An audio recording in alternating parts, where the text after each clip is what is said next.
জয় হিন্দ বন্ধুরা, আমি দীপঙ্কর মন্ডল। আপনারা দেখছেন নবান্ন নিমন্ত্রণ। আপনাদের সবাইকে স্বাগত। রাজ্যের মুখ্যমন্ত্রী শুভেন্দু অধিকারী তিনি আজকে আসামে গিয়েছিলেন। আসামে কি ছিল, সেখানে হিমন্ত বিশ্ব শর্মা মুখ্যমন্ত্রী পদে শপথ নিলেন। সেখানে প্রধানমন্ত্রী নরেন্দ্র মোদী ছিলেন, অমিত শাহ স্বরাষ্ট্রমন্ত্রী ছিলেন, প্রতিরক্ষা মন্ত্রী রাজনাথ সিং ছিলেন। গোটা দেশের সমস্ত বিজেপি শাসিত এনডিএ শাসিত রাজ্য থেকে মুখ্যমন্ত্রীরা গিয়েছিলেন। সেখানে যোগী আদিত্যনাথের সঙ্গে দেখা হয়েছে এবং আলাদা করে হিমন্তজির সঙ্গেও আলাদা করে শুভেন্দুবাবু কথা বলেছেন। এবং আজকেই তিনি গিয়েছিলেন অনুষ্ঠানে, তিনি যোগ দেন, সবার সঙ্গে দেখা করেন, সৌহার্দ্য বিনিময় করেন, তারপরে আবার তিনি ফিরে আসেন। ফিরে এসে লোকভবনে প্রবেশ করেন। লোকভবনে সেখানে রাজ্যপাল RN রবি এবং মন্ত্রিসভার যে সদস্যরা ইতিমধ্যে যারা দায়িত্ব পেয়ে গিয়েছেন তারা তো ছিলেনই, এছাড়া সরকারি যারা উচ্চ পর্যায়ের যারা অফিসার তারা ছিলেন, যেমন মুখ্য সচিব ছিলেন, স্বরাষ্ট্র সচিব ছিলেন। তাদের সামনে রাজ্যপাল শপথ বাক্য পাঠ করিয়েছেন। কাকে? মানিকতলা থেকে যিনি নবনির্বাচিত হয়েছেন বিজেপির টিকিটে, তার নাম হচ্ছে তাপস রায়। তাপসবাবু সম্ভবত স্পিকারের দায়িত্ব পেতে চলেছেন আগামী কালকে। তিনি এই যে প্রোটেম স্পিকার হিসেবে তিনি অন্যান্য বিধায়কদের শপথ বাক্য পাঠ করাবেন এবং সম্ভবত তাকে স্পিকার করা হবে। এই পদে ছিল বারুইপুরের একজন লোক, তার নাম বিমান ব্যানার্জি।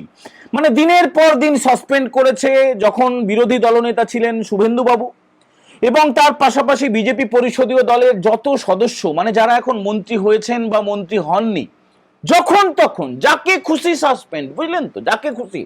তবে বিমান ব্যানার্জি জিতে গেছেন। তার যে এলাকা বারুইপুর, আপনারা শুনলে অবাক হয়ে যাবেন, 2018 সালে সেখানে একটা নতুন জেলখানা তৈরি করা হয়। মানে কিরকম আয়রনি দেখুন, এ কপালের ফের দেখুন, নিজেদের তৈরি করা জেলে নিজেরাই এবার ঢুকতে শুরু করেছে। একটু বলে দিই, আজকে আমরা এই যে কারা দপ্তর সেই অফিসারদের সঙ্গে একটু কথা বলছিলাম। তারা যেটা জানালেন, এই মুহূর্তে রাজ্যে জেলখানা আছে 59টা। কটা? 59। 7টা সেন্ট্রাল জেল রয়েছে, 3টে ওপেন জেল রয়েছে, 5টা স্পেশাল জেল রয়েছে, একটা মহিলা জেল রয়েছে, 12টা জেলা মানে ডিস্ট্রিক্ট জেল রয়েছে, আর 31টা মহকুমা পর্যায়ে জেলখানা রয়েছে। সরকারিভাবে এগুলোকে বলা হয় সংশোধনাগার। তো বারুইপুরে 2018 সালে তখন যিনি কারা দপ্তরের দায়িত্বে ছিলেন, ভারপ্রাপ্ত মন্ত্রী, তিনি আমাকে একবার পার্সোনালি বলেছিলেন যে নতুন একটা জেলখানা করছি, দেখতে যাবে নাকি? আমি বললাম আর দেখার জিনিস কিছু নেই, ওই জেলখানা দেখতে যাব? আমি যাইনি। তবে খবরাখবর নিয়ে যেটা জানতে পারলাম, বিরাট এলাকা জুড়ে সেই জেলখানাটা তৈরি করা হয়েছে। ফার্স্ট ফেজ চালু হয়েছে, কয়েকটা ফেজ বাকি রয়েছে। দেখুন, এই হাসপাতালের সম্প্রসারণ হয় বা রাস্তা সম্প্রসারণ হয়, বিল্ডিং এর সম্প্রসারণ হয়, জেলখানার সম্প্রসারণ করতে হবে এই সরকারকে। রাজ্যের মুখ্যমন্ত্রী শুভেন্দু অধিকারীর অনুমতি নিয়ে কারা দপ্তরকে, এখনো পর্যন্ত ওই কারা দপ্তরের দায়িত্ব কোনো মন্ত্রী পাননি, নিশ্চয়ই কাউকে না কাউকে দিয়ে দেওয়া হবে। আগামী 2-3 দিনের মধ্যেই মন্ত্রিসভার সম্প্রসারণ হবে এবং মন্ত্রিসভার বৈঠকে সিদ্ধান্ত নিতে হতে পারে। আগামী সোমবারে আবার মন্ত্রিসভার বৈঠক রয়েছে, সেখানে সিদ্ধান্ত নেওয়া হতে পারে যে জেলখানাকে সম্প্রসারণ করতে হবে। কেন বলুন তো জেলখানাকে সম্প্রসারণ করতে হবে? গোটা তৃণমূলটা যে নিমজ্জিত দুর্নীতিতে, চুরিতে, ফেরেববাজিতে। আচ্ছা, ছোট ছোট উদাহরণ দেখুন, ছোট ছোট উদাহরণ, মানে কাউন্সিলর লেভেলের নেতা তৃণমূলের, হাওড়ায় তার যা বাড়ি, মানে বাড়ির আন্ডারগ্রাউন্ডের নিচে রাজপ্রাসাদ। ওরে বাপরে, বাইরে থেকে একটা ভাঙাচোরা বাড়ি দেখলে কিচ্ছু বোঝার উপায় নেই। এবারে সিঁড়ি দিয়ে আস্তে আস্তে আস্তে আস্তে যত আপনি নামতে থাকবেন, ভেতরে দেখবেন বিলাসবহুল ব্যাপার। কোটি কোটি টাকা খরচ করে সেখানে বিছানা, সেখানে সিসি ক্যামেরা, মানে মনে হবে কোনো হলিউডের সিনেমা দেখছেন, এত দামি দামি ফার্নিচার, সেখানে মদ রাখার জায়গা, সেখানে বিলাস, মানে বিভিন্ন রকমের যে বিনোদন সেগুলো করার জায়গা। এই সব জায়গা যে বিনোদনের জন্য ব্যবহৃত হতো সেটা নিয়ে কোনো সন্দেহ নেই। কোনো সংসারী লোকজন, কোনো মধ্যবিত্ত লোকজন তারা এইভাবে থাকে না।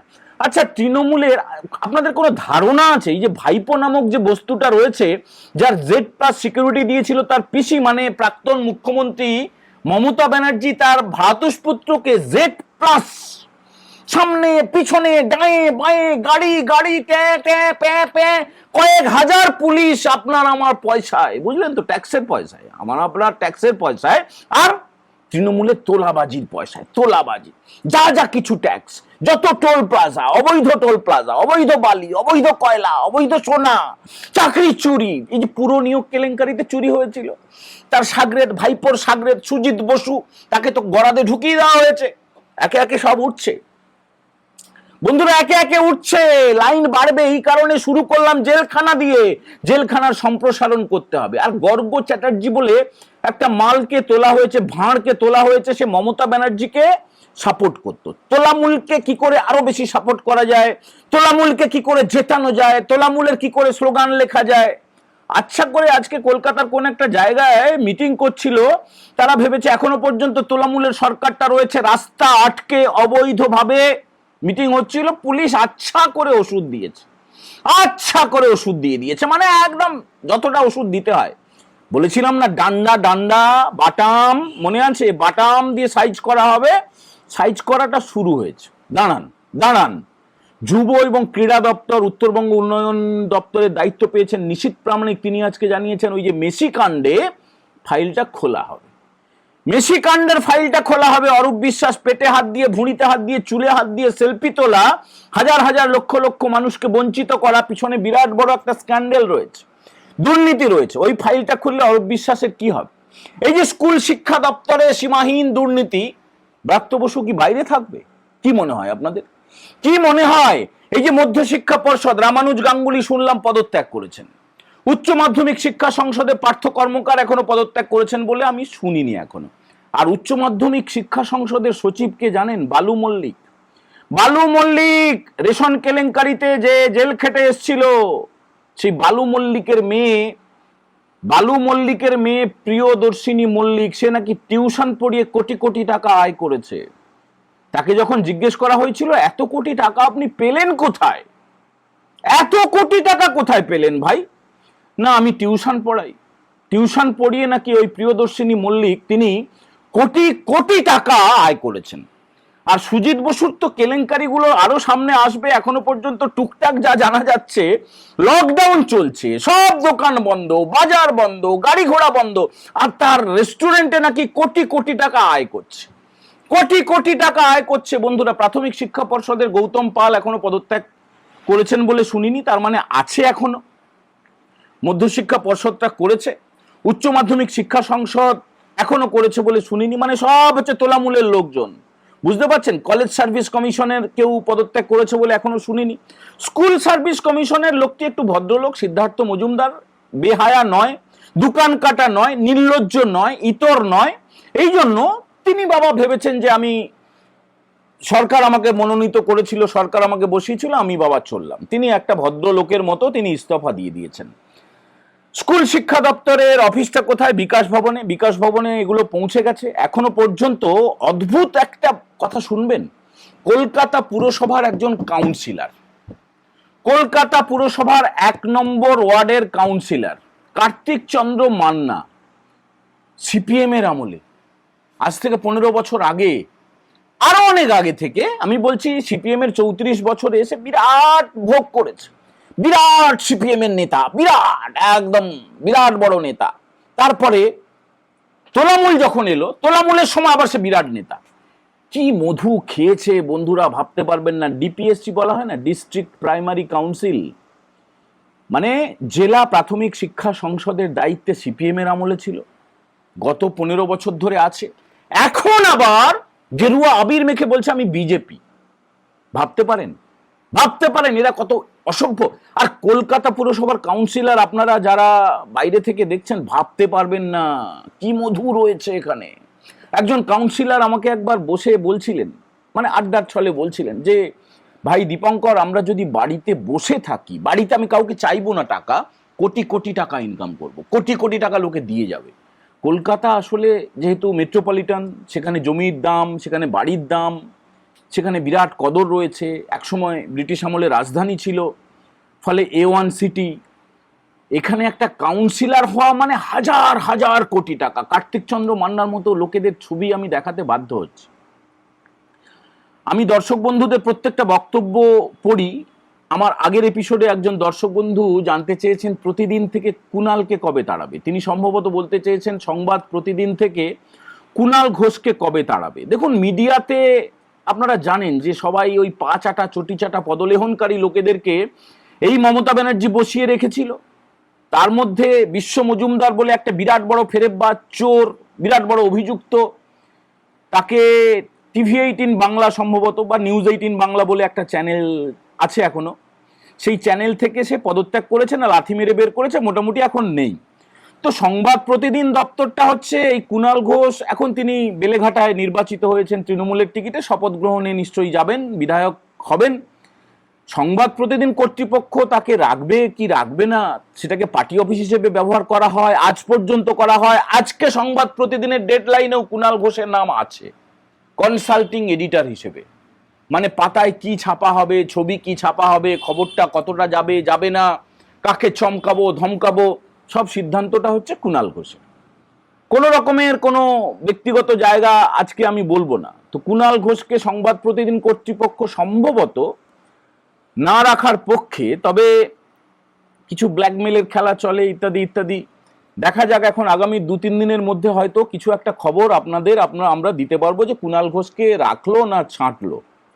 এখন যার ছাগল তারা কোন দিক দিয়ে কাটবে, কি করবে না করবে সেটা তাদের ব্যাপার।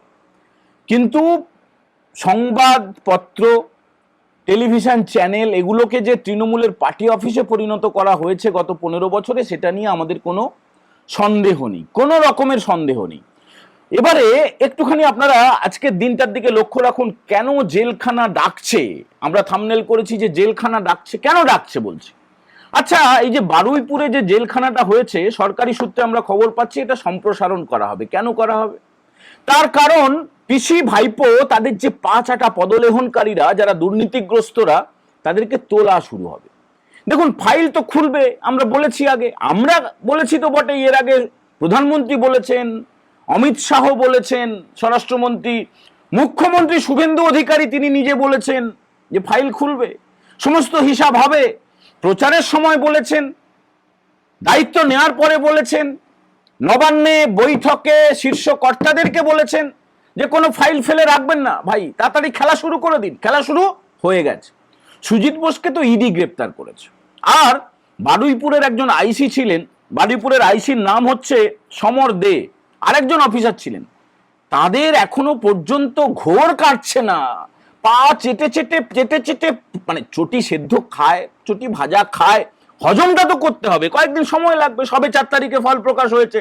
আমাদের ধারণা মে মাস পর্যন্ত হয়তো এদের পেটের মধ্যে সেই গ্যাস, চটির যে সেদ্ধ, সেগুলো বুড়বুড় বুড়বুড় করবে।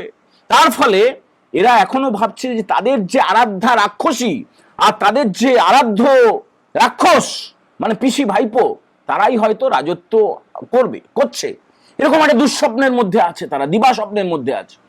ভাইপোর Z+ চলে যাচ্ছে, ভাইপোর বাড়ির সামনে লোকে গিয়ে চিৎকার করছে, ভাইপো বাইরে আয়। পিসির বাড়ির সামনে দেখুন, মুখ্যমন্ত্রী শুভেন্দু অধিকারী পরিষ্কার করে বলে দিয়েছেন প্রাক্তন মুখ্যমন্ত্রীর নিরাপত্তায় যেন কোনো বিঘ্ন না ঘটে। সরকারিভাবে তাকে এটা বলতে হবে। মুখ্যমন্ত্রীর দায়িত্ব রাজধর্ম পালন করা, তিনি সঠিক কাজ করেছেন, একদম সঠিক কাজ করেছেন। কিন্তু পাপ তার বাপকে ছাড়ে না বন্ধু, পাপ তার বাপকে ছাড়ে না। যারা দুর্নীতি করেছে, চুরি করেছে, ফেরেববাজি করেছে, ধর্ষণ করেছে, বিচার তো হবেই, ফাইল তো খোলা হবেই। এই যে বারুইপুরের আইসির কথা বললাম, সাসপেন্ড হয়ে গেছে। কেন সাসপেন্ড হয়েছে? অন্যায়ভাবে ফল প্রকাশের দিনে 4 তারিখে বিজেপির প্রার্থীকে তুলে নিয়ে গিয়ে কুৎসিতভাবে মারতে মারতে থ্রেট করেছিল, কমপ্লেন হয়েছে। কোনো থানা এমন থাকবে না যে আপনারা কমপ্লেন করতে গিয়ে ফিরে আসবেন, কমপ্লেনটা হবে, পুলিশ কিন্তু চাবুকের মতো ব্যবস্থা নেবে। এ পিসির পা চাটা পুলিশ নয়, কোনো রকমের কোনো রেয়াত করা হবে না। বন্ধুরা, এই কারণেই আমরা বলছি যে জেল ডাকছে, জেল ডাকছে, একটু অপেক্ষা করুন। দেখুন, আরেকটা বড় পয়েন্ট মিস করে যাচ্ছিলাম। প্রাক্তন মুখ্যমন্ত্রী মমতা ব্যানার্জি প্রকাশ্যে বলছিলেন আলট্রা লেফটদের আমন্ত্রণ করছি, বিজেপিকে ঠেকাতে হবে। আলট্রা লেফট কারা? মাওবাদী। মাওবাদীরা দেশের সংবিধানে, দেশের আইনে যারা ব্যান্ড অর্গানাইজেশন, এই যে সিমি, এই যে জামাতি, এই যে পাকিস্তানি এবং কবজা করা কাশ্মীর, মানে অকুপাইড কাশ্মীর, পিওকে, সেখান থেকে প্রেমীরা তারা যোগাযোগ করছে, অরবিন্দ কেজরিওয়াল যোগাযোগ করছে, তারা তো এসে বলছে দেখুন সমাজবাদী পার্টির অখিলেশ যাদব এসে বললো কিনা আপনি হারেননি, জামাতিরা বলছে কিনা তারা দিদির পাশে আছে কিনা, তাদের খালার পাশে, আপুর পাশে, বানুর পাশে আছে কিনা, আছে আছে আছে। এবারে এই যে বিদেশি শত্রুদেরকে নিয়ে দেশের মধ্যে একটা এনার্কি তৈরি করা, এটা নীল নকশা তৈরি করা হয়েছিল, করা হয়েছে। পুলিশের কাছে তো রিপোর্ট ঠিক চলে যায়, গোয়েন্দারা জানতে পেরে গেছেন, রাজ্যের মুখ্যমন্ত্রী শুভেন্দু অধিকারীর কাছেও রিপোর্ট পৌঁছে গেছে। পুলিশ কিন্তু চুপ করে নেই বন্ধুরা। শ্রদ্ধা বিশ্বাস মাওবাদী নেত্রী, ঝাড়খণ্ডে তার নামে 23টা মামলা রয়েছে, এ রাজ্যে প্রচুর মামলা রয়েছে। তার মাথার দাম 15 লক্ষ টাকা ঘোষণা করেছিল পুলিশ, আজকে তাকে কাপ করে তুলে নেওয়া হয়েছে। মাওয়িস্টদের দিয়ে তুমি একটা নোংরামি করবে, আবার রক্তের হোলি খেলবে, প্রাক্তন ফুফু, প্রাক্তন খালা, প্রাক্তন দিদি, আপু, বানু, নোংরামিটা চলবে না, কোনো নোংরামি চলবে না।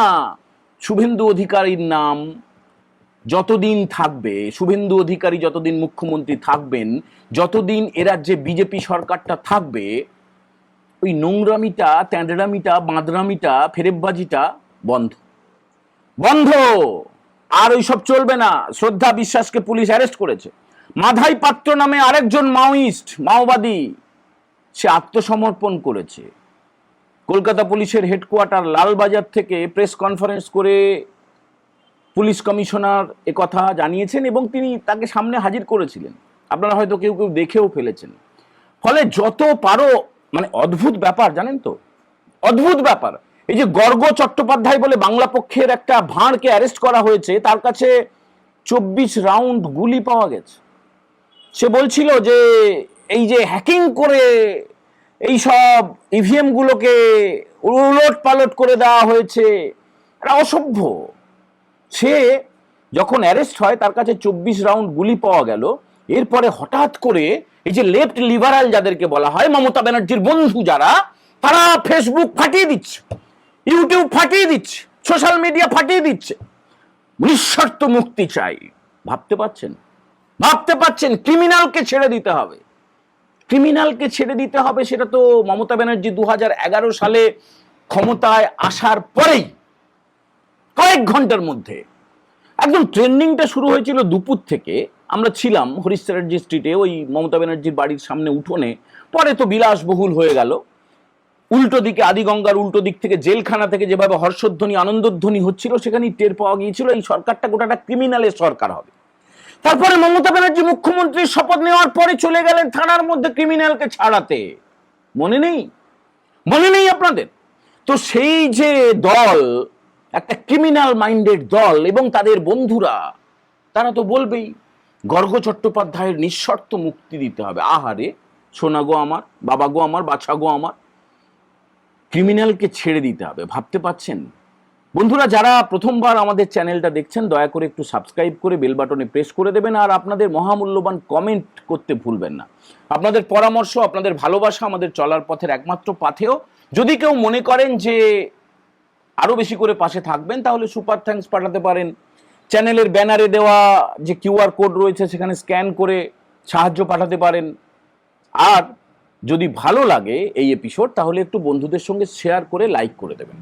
সবাই ভালো থাকবেন। এখনকার মতো এই এপিসোড আমরা এখানেই ইতি করলাম। জয় হিন্দ, বন্দে মাতারাম।